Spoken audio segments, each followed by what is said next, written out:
right. We're here. Welcome to another episode of the Joe and Doug Show.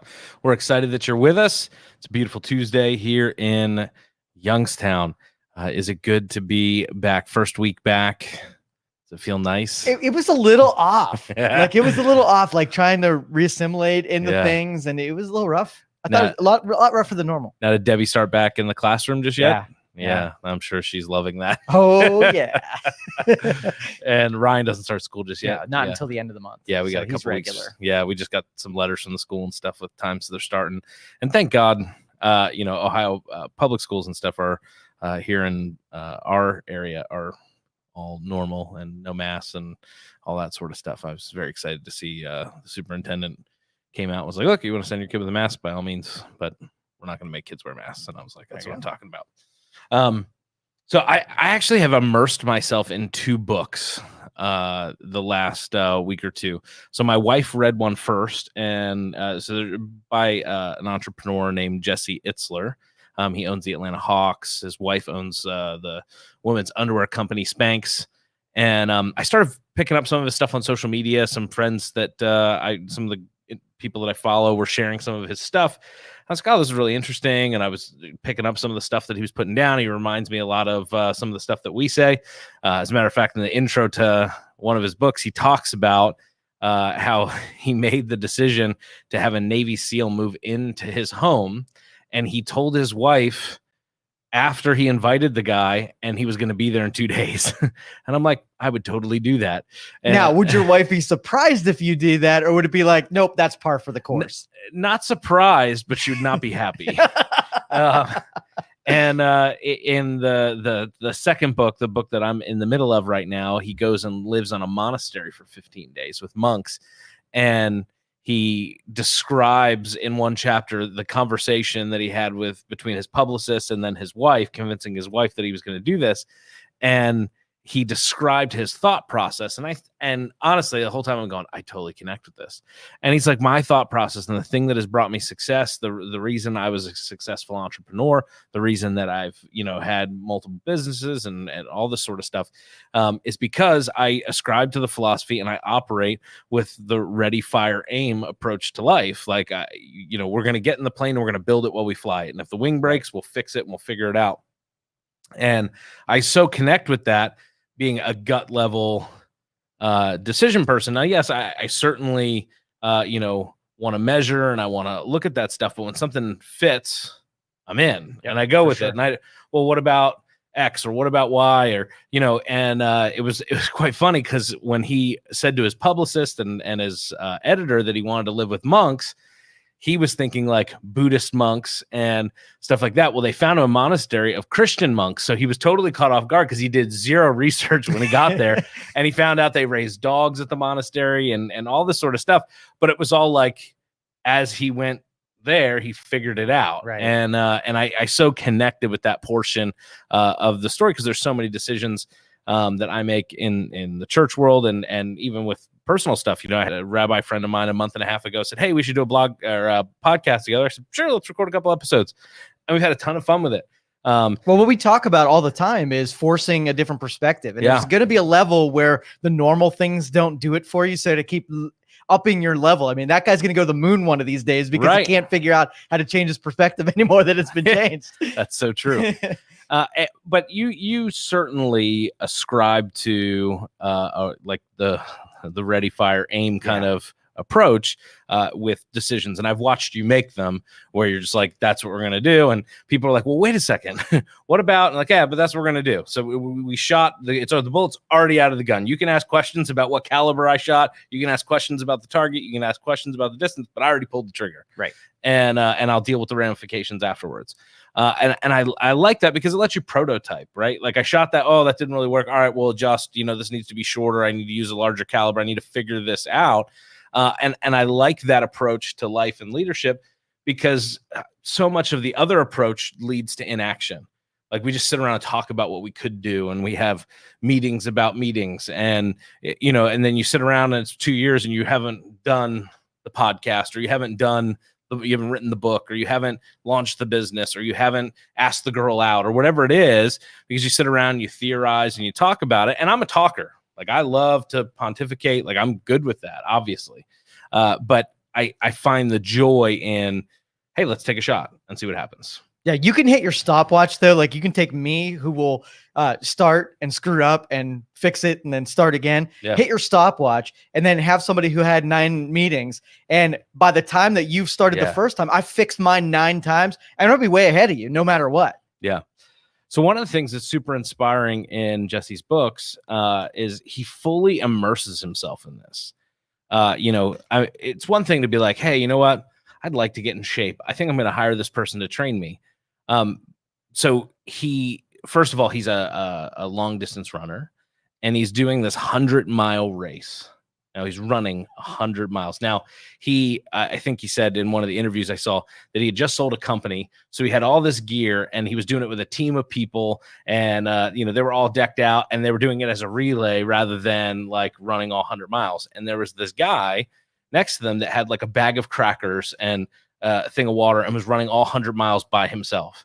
And by mile 70, he's sitting down at one of the stations or whatever. And, they're all high-fiving each other and they got their, bougie gear on and stuff like that. And this guy takes out a roll of duct tape and he's broken all the small bones in his feet.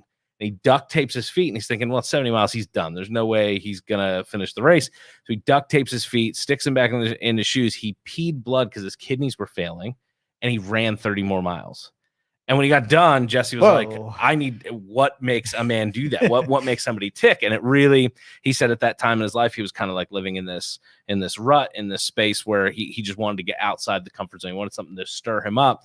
So he cold called the guy, found out who he was, cold called him. Now he's a serial entrepreneur and part owner of the Atlanta Hawks. So he has some means, found out where the guy was, flew to him, had lunch with him, and before lunch was over, invited him to come live with him for 30 days. And the Navy SEAL said yes on one condition: you do whatever I tell you to do. And the book is the journey of those 30 days and what he learned about himself and about his body, about his mind, what he could push himself to do. And it was really just fascinating seeing that. But what I love is the immersive learning, the willingness to just go, all right, everything else goes to the side. I need to fix this. I'm like pushing myself all in. Do you find that you have that kind of, hey, I'm going to go all in, I'm going to immerse myself, learn everything about this, dive in and do that? Have you done that with other things? Well, I do have one rule, is that I'm not going to, I have to make sure that every decision that I make is survivable, so that even if it goes bust, like, I can afford to play again. Right. And so if I'm the runner who's peeing blood and my half is a broken foot, I'm probably not running the rest of the race, because the foot, if it's no longer working, I'm no longer running any more races. Sure. And there would be a point where I would say, I'm not in it for that. Well, and that's a big theme throughout the book, is what do you have the capacity to bring yourself to do? And the Navy SEAL, he just calls him SEAL in the book, but now everybody knows his name's David Goggins. He actually wrote a book, and he says that most people, when their brain says they're done, they're actually 40% done. They have 60% in the reserves that they could push into, but most people don't know how to tap in and go to that level. I found that to be insanely fascinating. And now, obviously, he's talking from a very physical level, but he's talking about it, I think that's true across the board. People can produce and endure and fight for and push forward a lot more than they usually do. When people are done, I love that there's 60% more left in the tank. And it really made me take a look and go, all right, am I only giving 40%? A lot of people are like, oh, I'm with you 100%. I'm like, really? Like, at some level, there's going to be that threshold where people are like, no, I'm done. Yeah, like, and it's not even like it's not even like a short-term thing. Like, from a physiological side, if let's just say you're running and your body starts telling you, my leg hurts, or I don't have enough air, or it's time to slow down, right? It's the same deal, where I can trick myself into thinking about something else and then forget that my leg was hurting and come back to it and say, oh, leg's not hurting anymore, right? But that was your mind wanting you to stop so bad. Yeah. It made something happen to try to trick you back to make you stop running. Yeah. Terrible. So he does some crazy things. The first day they go to the gym, and now Jesse's a long distance runner, and he tells him to get on the pull-up bar. He says, how many pull-ups can you do? He's like, I don't know, 8 or 9. Gets up and does many as he can. He goes, all right, wait 30 seconds, do it again, do it again, do it again. Till he can't do one. And he gets to like, at this point, he's only done 20. And he goes, all right, we're not going to leave this gym until you do another 100 pull-ups. And I think they were there for something like 2 hours, and hands were bleeding and, all sorts of stuff that, but at the end of the day, he was showing him, you can do this. It may take you 2 hours, but you can't. My dad used to say this all the time growing up, can't means won't. It's not not a matter of ability, but it's a matter of, willingness. Yeah. And the next time, like you go do 100, and even if it was hard, the next time you go to the gym and try to do 100, your brain says, you can't do 100. You're like, nope, I remember. Exactly. I did it. The one night he woke him up at midnight and he says, we're going to run 4 miles every 4 hours for the next 48 hours. What the hell? and so at midnight they go out, and let's say it took them 10 minutes a mile, right? That's 40 minutes. They would run, then come back. He could get back in bed for a little bit. He'd wake them up again at 4 a.m. They go out and run another 4 miles. And he came to all his like work meetings and like traveled with him for 30 days. It wasn't like they just sat around at home and worked out. One time he was in the middle of like a business deal. He had people sitting around, and Seal was sitting there, and they were like, what, guys, we're going to take, just like a 30-minute break. Let's go clear the heads, whatever. They've been going at it for a while. And Seal looks at him and goes, burpee test. And he goes, what? He goes, burpee test. And he goes, I'm at work. I got to go back in there. So he strips down to his underwear in his office, and he has to do as many burpees as he can. What the heck is a burpee? It's like where you go down into like a push-up position and then jump up. Like my dad used to call them squat thrust. Yeah, squat thrust. That's the real name. Let's call them squat thrust. The burpees don't exist. CrossFit crew would call them burpees. Yeah, they don't know what they're talking about. But so he had to do as many as he could in 10 minutes. Comes back in the meeting dripping with sweat and everything else. So I mean, just constantly, throwing these curveballs, taking him outside of his comfort zone. And I was so inspired by not just, some of the podcasts and interviews and stuff like that, but just, the way he writes the book. It's like one day, here was day one, here was day two, and it just walks you through the day. It's almost like reading somebody's journal.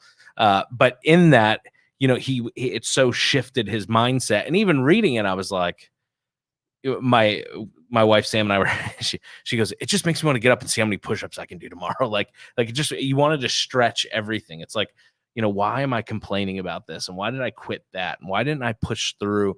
It made me evaluate some of those things, and some of it, you can beat yourself up on, or you can get up and push yourself past the 40%. So it's one of those type of books. And then the other book is different because it comes years later. He just felt like the world was too noisy, and he decided that it'd be a good idea to live on a monastery because monks are quiet, and maybe I'll learn something. And a buddy of his suggested this monastery in the south of France, and so he researched it. And in order to live there, you have to commit to 5 years on the monastery, and the first 2 years you can't have any outside contact with anyone. And he was like, that's a no-go for me. He has a family, has 4 kids, and so he called his publicist, and they found him one in upstate New York, a monastery that would take him for 15 days. And he showed up and went on the monastery, and wow. And moved in, no cell service, no nothing, just unplugged. And he really talked about his relationship with time. And I thought you'd find this super interesting because you're kind of, we don't really have time. Time's different. That's how most lightweight anybody's called me crazy before. Well, so he uses the illustration. So him and his friends went and climbed this mountain in Vermont or Rhode Island, but it is the worst weather mountain in the United States, and so it only has less deaths than Denali. And he had his one friend was like, hey, we're gonna climb this mountain, we should do it. And he was like, great, I'm in. Yes, because he doesn't, I didn't research anything. And then then I'm talking about it, and somebody's like, have you you thought about this? And so like 3 days or 4 days before he's supposed to go, his buddy calls him up. They got 4 or 5 of them going on this climb, and his buddy goes, listen, you're going to need cold weather gear, you're going to need spikes, shoes. He's giving us a whole rundown. And he goes, where are we going? And then he Googles it and finds out that people have walked off the side of the mountain because the weather's so bad, the wind's like 265 miles an hour at the summit and all this stuff. And he's like, I'm not prepared for this. So he had to go to the store to buy all this equipment. And he goes into one of the stores and they only had like one thing they needed. End up overnighting everything through Amazon, shows up with all his stuff like in the package to get ready for the climb. And they're sitting down the night before. And he's like, the one guy who had him on the climb was like super positive. And he goes, he had a totally different tone to his voice. And he was like, guys, we mess this up, you will die.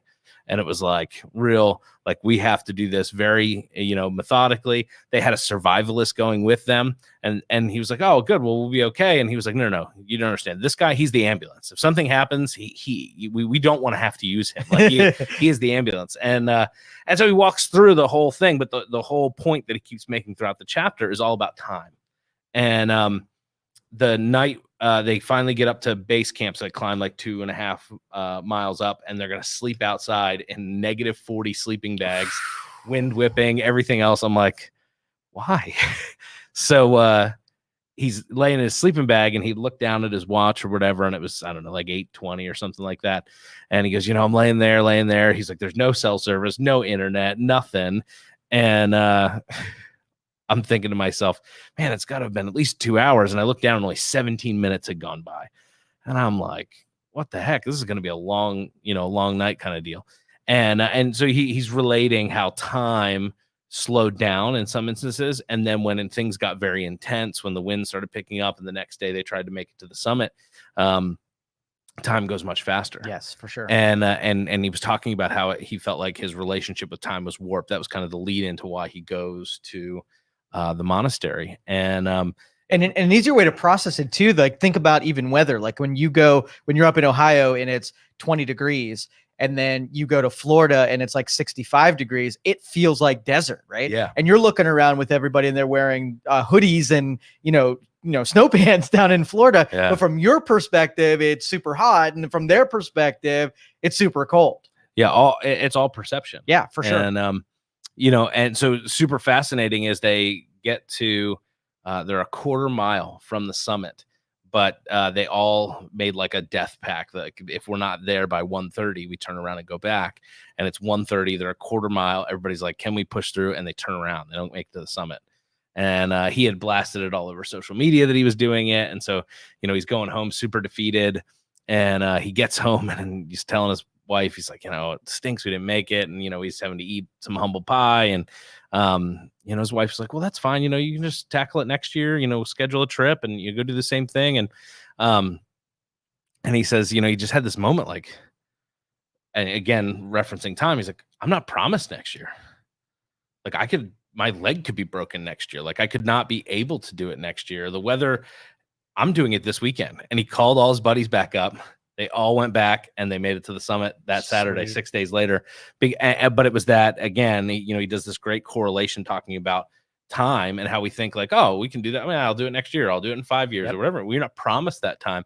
And so it's all this conversation around time. But again, he immerses himself in it. He sends himself, shaves his head, moves into this, monastery and goes all in. And to me, those sort of things are it's just so fascinating. And then to be able to glean from that in a book, I just couldn't recommend the books more. They're really, really good. But from that standpoint, I think there's so many of us that are living in limitations that if we put ourselves in situations we wouldn't normally be in, we would discover a whole different things about ourselves. Yeah. And using that running analogy, like if I go out and run 3 miles, then the like I usually run a mile pretty regularly. My miles seem so easy after I come back from the 3 miles. And if I did a 6 mile, the 3 miles would get easier. If I did the 10 miles, the 6 miles would get easier. But that stretching isn't necessarily where you need to go and stay there, but it makes the normal ones even stronger. Well, the thing is, though, most people design their lives to be as resistance-free and as comfortable as possible. And one of the things that Seal said was, if it doesn't suck, we don't do it. Because his whole thing is the best things in life come through when we put ourselves through some of the worst crap. And he goes, you can either go through it or you can put yourself through it. And so you have this opportunity to train yourself with pain. Now, obviously, he's very much on a physical level, and that whole book is designed that way. But I've followed him on social media enough now and seen some subsequent interviews. It's a mindset thing, regardless whether you're talking about how many push-ups you can do, or can you launch that business, or can you date that person, or whatever it is you're looking to achieve. There's so much more that you can push yourself to. And so many of us are just comfortable right where we're at, and it's taking that leap outside the comfort zone that's absolutely huge and crucial, and is going to grow us. So I did something crazy. What'd you do? So my friend Pesach, Rabbi Walicki, was here from Israel, and I told him about the books I was reading. We had this great conversation at the church, and I said, let me come live with you for 2 weeks. And I was like, I will eat kosher, I'll go to synagogue, I'll do morning prayers, I'll do the whole deal. I said, I just want to immerse myself in it. Like, I read about it in scripture, and you and I talk about it, and I'm fascinated by some of this, and so much of it, when I look at the Bible, I'm like, well, yeah, I mean, that's what Jesus did, and that's where, and he kind of gave me this look, and he's like, my wife will never go for that. And but we have a backup strategy. There's a potential that so they have these schools called yeshivas where Orthodox but Jewish students will go and give like a year of their life to studying Talmud and Torah and stuff like that. And he's like, I could totally get you into one of those for 2 weeks. You'd live with the students and you could do all that sort of stuff. And I told him, I said, we'll have to write a book when we get out of it. Yeah, right. These books have been so inspiring and fascinating. And the things that he thought he'd learn, he obviously learned different stuff. I just think it's so crucial for people to get outside that comfort zone, because here's the thing, life will take you outside of that comfort zone, whether you like it or not. Like, change is going to come. So you might as well put yourself in there so that you're gleaning, learning, and intentionally bringing yourself through some of those things. Yeah, it's on your terms. Like when we were talking, like when I go take a risk, right? And you hit that stopwatch, we're ending up at the same spot, but I did it at my pace and on my terms and at my comfort level and where my risk was. It's the same thing with like health. You either invest in your health while you have it, right? 100%. On your terms, or you wait till it's gone and then you buy that all back. It's the same thing in the end. Yeah. You either pay for pills or organic food. I mean, yeah, exactly. Take your pick. How do you find, like, some people would read a book like that, and this is a conversation I have with my wife. We'll read a book like that and like, well, of course he can take 30 days and invite a Navy SEAL to live with them. And, he has, right, that's always the excuse. He has lots of money. He's the boss. He can take time off, et cetera, et cetera. Of course he can go 15 days to a monastery. I can't take 15 days off of work. To the person that would make those excuses, what would Joe say? Well, okay. So if the reason that he is where he is because he is willing to take those 30 days and invest in himself. Like, if you can't do that kind of stuff, you're going to be the reactive person forever. I heard Grant Cardone recently. I don't know if you follow any of his stuff. He's kind of real estate finance guy. Not a big Dave Ramsey fan, by the way. He just disagrees with a couple of the approaches. He's big on using debt to your advantage. And so he disagrees that you should stay out of debt all the time. But he made this statement recently.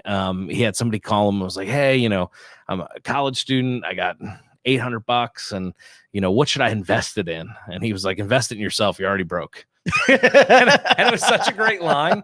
And I was like, sometimes we look at that and we're like, oh, I can turn my 800 into 1200. He's like, you're already broke. Just invest in yourself. Go take a class, go put it in some way that's going to give you some sort of skill and tool so that you can come and be more valuable to a company or to a business you start or whatever. And I think too many people don't make investments in themselves. Well, you call it investments. I call it more like experiments in yourself to see what you can figure out, what your thresholds are, where your boundaries are. Because when you say investments in yourself, it's kind of confusing that, you're like taking the class is really confusing to me. Because if I had $800, I would never pay somebody to teach me something. I would go learn something, right? Because I learn better that way. But, an investment in self can be, getting yourself into a new territory. Go ahead. Some of it's how you learn. Like, for me, I can still see college textbooks in my head that I read. I can still see the graph on page 33 of my Old Testament textbook with this, this, and this in it. I'm weird. I know that. But if you brought me to the makerspace and we're like, here, tinker around and learn this, I'm like, give me the manual, or somebody's got to sit here and give me step 1, step 2, step 3. Now, I'll never forget step 1, step 2, step 3, step 4. But if I don't get the instructions and I don't get the manual first, it's probably why I like preaching so much. I have the manual. And so, yeah, I don't necessarily, 100% know how to do all this stuff, but I got the manual, so I can figure it out. Where you are much more hands-on, squish it, all that, where I would, hey, $800, I would invest in a conference for myself, because I know I'm going to get invaluable nuggets, information, all that sort of stuff that I'm going to be able to take back and now go, oh, I was inspired by that. I heard that, and I can apply this. Okay. So for you listening out there, it means both things. If you have $800 yep. and you make yourself more capable in some way, that's what investing in oneself would be, not just the traditional ways. Yeah, no. And I think, for the average person, sometimes going to a conference is a cop out. Like, I'm going to give the $300 and, company's going to buy lunch and whatever else. And, I'm not going to pay attention. Like, it's just I made an investment myself. You didn't really make an investment in yourself. So whether you're going to a conference, buying a book, or, going to go, pick up some stuff and tinker and try and launch a new company with $800, at the end of the day, if you're not all in whatever that portion is, it's never going to come around. Totally. I'm with you, man. How does Joe, so you talked about taking that $800 and, investing it into, Joe. How does Joe, not monetarily, but, I know you make investments in your health through, you're doing some running. I know you do, keto. I know you're getting back on keto after vacation, and you track that. But what are some ways that you invest in your spirit? What are some ways you invest in your emotions? How do you not necessarily hit the pause button, but how do you put the right stuff in? So I have 7 different categories. I couldn't name them if you asked me what they are, but there are 7 of them, I swear to you. And I take a regular inventory of the ones that are pretty good at and the ones that I'm deficient at. And if I put any money at it, I'm usually trying to take some of the ones that are deficient and bring them up to snuff a little bit. Because if I'm going to take an injury, it's going to be on the ones that, whatever. So financially, I'm pretty good, and health, I'm pretty good. Relationships, I'm professionalism, communication, I'm pretty bad, and I'm like, oh, these ones need some attention down here. So the $800 is meant to make me more whole. And then what ends up happening when you take some of those stresses off of the bottom, some fear goes away, some uncertainty goes away, and doubt goes away. And all of a sudden I get like 40% more energy to do all other things when I take those things that are ailing me away. No, that's really good. I think most people like to double down on their strengths and just forget their weaknesses. Are you that type of person where you're like, hey, I'm really good at these? Those have always taken care of themselves. I don't really have to do those strengths, because the stuff that's firing on all cylinders, when it's working, I like dicking with it while it's working really well. Sure. So. But you hear entrepreneurs out there and leaders and stuff, they'll say, well, screw your weaknesses. Don't focus on those. Just, if you're really, really charismatic, double down on your charisma. And that's the thing that's going to make you money. That's the thing that's going to bring you success. And to some extent, I understand that. The areas where I have success tend to be the areas where I'm strongest. But the areas that are weak, I have a couple of options. I have to mitigate them at some level. Like, somebody has to pay the bills and take care of details. So I either have to hire that, I have to figure out how to do it myself. You have to come to some sort of way to get the bills paid. You may not be good at it. It may not be your favorite thing to do. The details of an event may not be that fun. Just because my charisma and people skills may be my asset, doesn't mean I can just forget about those. So I do have to, and I find for myself, I may have to handcuff myself to my desk and have a meeting about finances or details, or one of those things that I'm just like, please, someone gouge my eye out with a spoon. I would rather do anything else but this. But I know that they're important. And so, in that sense, I can't just ignore them. And so sometimes you hear that, and I get it's hyperbole and they're making a point, but ultimately, your strengths are your greatest asset, but you're going to have to mitigate your weaknesses at some level. Let me give you the danger in that. In any investment, that if you're sort of like overinvested in one portion, it's bad. So your life goes like, in waves. Yeah. So there's sometimes where you're in a part of your life where physical attributes or physical health is an advantage to you. And sometimes it's just not. Yeah. Sometimes I can have money that's sitting on the sideline that I just can't do anything with. So what if my skill was money? There'd be a period of time where I have to say, what do I do now? Right. So there's going to be different times where, like, a relationship might be a period of time where I'm not doing anything relationship, but sometimes I totally am. So that's huge disadvantage of over investing in that one segment. That's real good. And you get lopsided. You still have to do leg day, right? You see the guys that are all jacked up here and they got little chicken legs, and it's like you still got to do leg day or you get lopsided. It's just true. There's balance to life, and so you may not like working out a certain muscle, but you have to do it or you're going to look funny. Which, by the way, Saturday, Jed, who does the We Do Recover show on here, is, I don't know if it's Mr. Pittsburgh, but he's doing a show, and I don't know if you've seen him lately, but he's down to 220, he's cut down to I don't know, 5% body fat, and is holy crap, ripped and ready for this show. He's pumped. And so I'm picking my wife up at the airport Saturday morning because she's in Florida, and we're gonna pop in and see his prejudging and hang out for a little bit and get to see him do that. I told my wife, I said, "Are you ready to see a whole bunch of ripped guys in underwear?" And I was like, we are gonna be the most out of shape people there, but we'll be there and we'll be cheering them on, in that sense. But you have to be balanced in that. All those guys up there, you can't not work out your legs, or you can't not work out your arms. You look funny. And so in the same way, we have these strategies. Some of us are really good with vision stuff, and some of us are really good with details, and all of it, you have to work to balance it. And sometimes that means hiring, and sometimes that means, hey, you know what? I'm going to figure this out. This person's really good at details.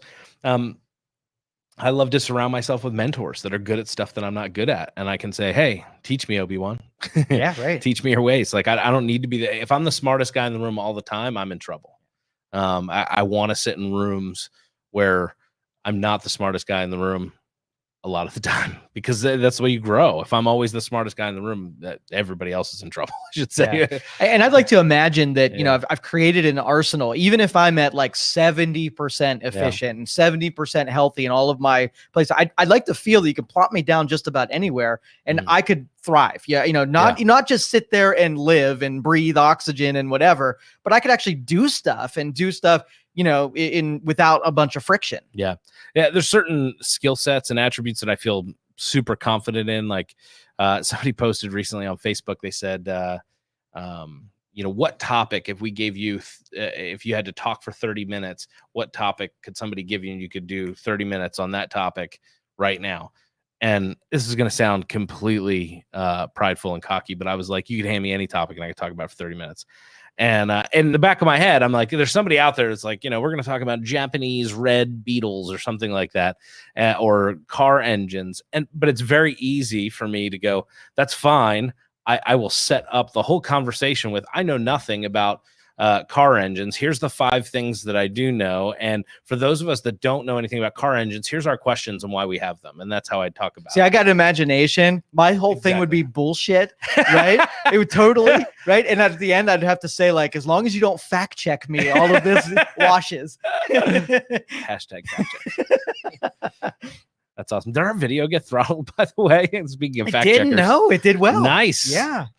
Yeah, nice. If you want to hear our opinions on COVID and some stuff, check out the last video. I thought I watch a lot of those political, and I think it was one of the more yes, there was a conservative slant to it, but it was probably one of the most honest versions of it that I've seen. We could have went on for another hour. It was a lot of fun, and that Rabbi's such a charismatic and fun guest to have. Well, if somebody out there is sitting there and they feel like they're in a rut and they need to break out, what's 3 things they could do today? Or what's an experiment they should try with themselves? They can't go move into a monastery with monks, but what's something they could do today? You can have different flavors of changing your perspective. And it could be go to a different place, be around different people, experiment with things that are different than your everyday world. If you just try to do what you did yesterday, guess what? You're going to see the world. See the world how you did yesterday. And if you want new eyes on things, you got to get out and away from the people that you're most comfortable with. I had a professor in Bible college, when you put it that way, with new eyes. And he said, the journey of faith is not just not doing all the bad things, but the journey in faith is actually just learning to see with new eyes. And he talks about, the whole idea that when somebody comes to faith in Christ, they get this new perspective. and get to see things with new eyes. And that's one of my favorite things about life, is helping people journey and see things in a new way. And so, get you some new friends, get around some new people. And when you start pushing on those perspectives, it's not only that you like see things, but your judgment's on things. Like if tomorrow you decided the time didn't exist, there are things predicated on time that you made decisions, because you might be wrong about it. And that's the best thing. If you can push on things you're certain of with things that are like on the fringe of being crazy, like Joe, then it brings some even new thoughts that you would have never got to otherwise. Yeah. And it's so true. And we could probably do a whole episode on time. Not just, most people are trying to manage the time, but really realizing that, time. I think of, when I started at Bridge of Hope almost 8 years ago, I had a 5-year vision. And by 18 months in, I was like, well, I got to come up with something else. That went faster than I thought it was going to go. Yeah. And then other things have taken longer, and you look at that. And so, you can put, time frames on your goals and stuff like that. But at the end of the day, it's only predicated on what you believe it will take to happen.